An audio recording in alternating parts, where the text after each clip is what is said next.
అందరికీ నమస్కారం. ఈ మే నెలలో కుంభరాశి వాళ్ళ ఫలితాలు ఎలా ఉన్నాయి చూసుకుందాం. ధనిష్ట 3-4 పాదాలు కానీ, శతభిషం 1-2-3-4 పాదాలు, పూర్వభాద్ర 1-2-3-4 పాదాలు, ఇవన్నీ కలిసి మన కుంభరాశి అనుకున్నాం కదా. ఈ కుంభరాశి వాళ్ళకి ఎప్పుడు కూడా చాలా విజయవంతంగా ఉంది. సంవత్సరం అంతా కూడా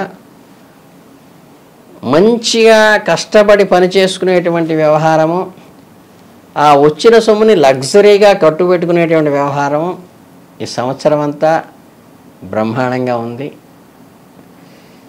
ఈ మే నెలలో గ్రహ సంచారంలో దాదాపు 60% వరకు మంచి అనుకూలమైన విషయాలే ఉన్నాయి. కాకపోతే కొన్ని అగ్రిమెంట్స్ చేసేటప్పుడు కానీ, కొన్ని ఒప్పందాలు కుదుర్చుకునేటప్పుడు, అప్పులు చేసేటప్పుడు కొద్దిగా సంయమనం పాటించి చూసుకోవాలి. ఎందుకంటే అనవసరమైనవి దానికి అగ్రిమెంట్స్ కుదుర్చుకోవడం కానీ, ఒప్పందాలు కుదుర్చుకోవడం కానీ, అప్పులు చేయటం వల్ల కానీ కొంత ఇబ్బంది పడేటువంటి ఈ మాసంలో సూచనపాయంగా చెప్పవలసి ఉంటుంది. కాబట్టి ఉద్యోగంలో కూడా మంచి కొత్త రకమైన బాధ్యతలు మీకు అప్పచెప్పడం జరుగుతుంది. కొన్ని ప్రయాణాలు కూడా తప్పకపోతాయి.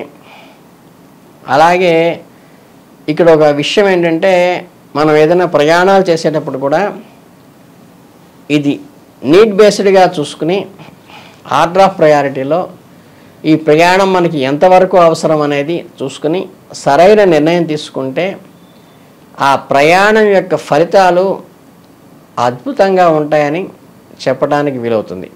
అట్లాగే మనం ఏదన్నా ఒక పని చేపట్టినప్పుడు పూర్తిగా అందులోని లాభ నష్టాలను బేరీజ్ వేసుకుని 1-4 సార్లు ఆలోచించుకొని పెట్టుబడి పెట్టడం అనేది చాలా అవసరం. ఎవరో చెప్పారనో, ఎవరో సలహా ఇచ్చారనో పెట్టుబడి పెట్టకుండా మన విజ్ఞతతో మనకి ఈ మాసంలో మనస్సు సక్రమంగానే పనిచేసే అవకాశం ఉంది. కాబట్టి డోలాయమానం ఏమీ ఉండదు. కాబట్టి మీ కెరియర్ పరంగా కానీ, మీ పెట్టుబడి విషయంలో కానీ మీ మనస్సాక్షికి పూర్తిగా ఏది తోస్తే, మీ మనస్సాక్షి చెప్పినట్టు పెడితే మీకు అది కలిసి వచ్చేటువంటి అవకాశం స్పష్టంగా కనిపిస్తోంది. అలాగే ఉద్యోగ వ్యాపారంలో కొంచెం అప్ అండ్ డౌన్స్ ఉండేటువంటి అవకాశం కూడా ఉంది. కార్యాలయంలో ఉన్నటువంటి ఇతర కొలీగ్స్ వల్ల కొన్ని చిన్న ఇబ్బందులు వచ్చేటువంటి అవకాశం ఉన్నప్పటికీ అది ఆర్థికంగా ఏమీ ఇబ్బంది పెట్టదు. కొద్దిగా చిన్న మాట పట్టింపులు రావటం కానీ, వాగ్వివాదాలు రావటం కానీ, ఎవరైనా మనకి ఇబ్బందికరంగా మానసికంగా బాధ పెడతారేమో అనే చుట్టూ ఆలోచన తప్పితే మీకు భౌతికంగా కానీ ఆర్థికంగా కానీ దానివల్ల ఇబ్బంది లేదు. ఈ మానసిక ఈ చికాకు, అశాంతి ఏంట్రా ఇలా జరిగిందనేటువంటి ఇదైతే సూచన మాత్రంగా చెప్పవచ్చు. మీరు ఎప్పుడైతే విద్యార్థులు ఎవరైతే ఉంటారో, విద్యార్థుల విషయానికి వస్తే నెల ప్రారంభంలో కొంచెం కష్టంగా ఉన్నప్పటికీ, ఏమిటిది అనుకున్నది సాధించలేకుండా అనుకున్నన్ని మార్కులు రావట్లేదు అనుకున్నప్పటికీ కూడా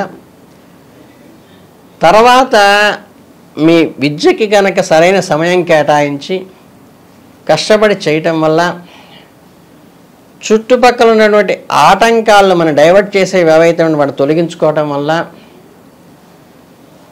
ఈ పాత నిరాశ నుంచి కొద్దిగా వైదొలిగి ముందుకు ఎప్పుడైతే విద్యార్థులు వెళ్ళగలుగుతారో అప్పుడు ఖచ్చితంగా అంటే దాదాపుగా మే నెల 10వ తారీఖు తర్వాత ఏమిటంటే మీకు ఆ చదువు పట్ల ఒక రకమైన శ్రద్ధ, ఒక పట్టుదల, ఒక ఉత్సాహం కలిగి క్రమంగా నెలాఖరికి వచ్చేసరికి అంటే విజయాన్ని సాధించే స్థాయికి మీ ఎడ్యుకేషన్ అనేది డెవలప్ అవుతుంది, మీకు పట్టుదల పెరుగుతుంది. మంచిగా విద్యార్థులు మంచి ఫలితాలను నెలాఖరులో సాధిస్తారని మాత్రం మనం ఘంటాపదంగా చెప్పచ్చు. ఇకపోతే ఏంటంటే ఇతర కుటుంబ విషయాలు, గృహస్థాశ్రమ సంబంధించి విషయాలు వచ్చినప్పుడు అంటే ఈ గృహ సంబంధంగా కొంచెం మిశ్రమ ఫలితాలే ఉంటాయి. మాసం యొక్క ప్రారంభంలో అంటే నెల స్టార్టింగ్లో ఈ ఫ్యామిలీ మెంబర్స్ మధ్య చిన్న చిన్న వివాదాలు, వాదనలు కూడా వచ్చేటువంటి అవకాశం ఉంది. అలాగే ఆర్థిక పరంగా కూడా ఈ కుంభరాశి వారికి నెల ప్రారంభంలో చాలా అనుకూలమైన ఫలితాలనే ఇచ్చేటువంటి అవకాశం ఉంది. అంటే ఏంటంటే విద్యార్థులకి ప్రారంభం నుంచి తర్వాత పికప్ అయ్యి బ్రహ్మాండంగా వస్తారు. ఆర్థిక పరంగానేమో వీళ్ళకి అనుకూలంగా ఉంటుంది. అట్లాగే నెల మొత్తంలో కూడా ప్రభుత్వం ద్వారా అంటే మనకి గవర్నమెంట్ నుంచి రావాల్సినటువంటి ఏవైతే లాభాలు రావాలో అవన్నీ సక్రమంగా అనుకూలంగానే వస్తాయి. అట్లాగే మీకుండేటువంటి ధైర్యం కానీ మీకుండేటువంటి పట్టుదల అంటే ఏంటంటే కొంచెం వ్యాపారంలో రిస్క్ తీసుకోవటం ద్వారా అయినప్పటికీ కూడా ఆర్థిక ప్రయోజనాలు పొందొచ్చు. అంటే మనం పెట్టుబడిలో 1-4 సార్లు ఆలోచించుకుని కొంచెం డేర్ చేసి కనుక మనం సరైన పెట్టుబడి పెడితే మంచి కలిసి వచ్చేటువంటి అవకాశం ఉంటుంది. ఆరోగ్యపరంగా చూసుకుంటే కొంచెం మిశ్రమ ఫలితాలు ఉన్నప్పటికీ ఏ ఇబ్బందులు లేవనే చెప్పచ్చు.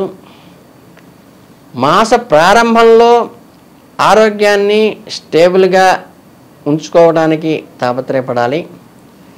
దానికోసం కొంత క్రమశిక్షణతో కూడిన ఆహారాన్ని తీసుకోవటం, క్రమశిక్షణ కొలిచిన జీవితాన్ని గడపడం మనకి ఆరోగ్య సమస్యల నుంచి మనకి బయటేస్తుంది.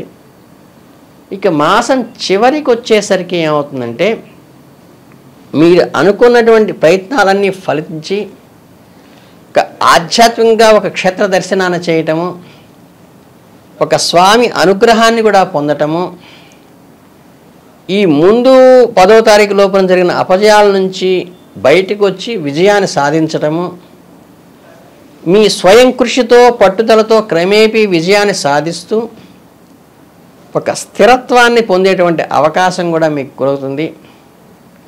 అలాగే పూర్వం నుంచి ఏమైనా దీర్ఘకాలికమైనటువంటి వ్యాధులు ఉన్నా, ఆర్థిక ఇబ్బందులున్నా ఈ నెల పూర్వార్థం అయిపోయిన తర్వాత మీరు బ్రహ్మాండంగా స్టేబుల్ అయ్యి వృద్ధిలోకి వచ్చేటువంటి అవకాశం చాలా స్పష్టంగా ఉంటుంది. కనుక ఓవరాల్గా చూసుకుంటే ఈ రాశి వాళ్ళకి మే నెలంతా కూడా పూర్వార్థంలో కొంచెంగా ఇబ్బంది పెట్టినప్పటికీ 10వ తారీఖు తర్వాత ఏంటంటే బ్రహ్మాండంగా కలిసి వచ్చి స్థిరపడేటువంటి అవకాశం ఉందనేది మటుకు చాలా స్పష్టంగా చెప్పచ్చు. ఇది ఈ రాశి వాళ్ళ ముఖ్యమైనటువంటి సూచనలు, ఫలితాలు. ధన్యవాదాలు.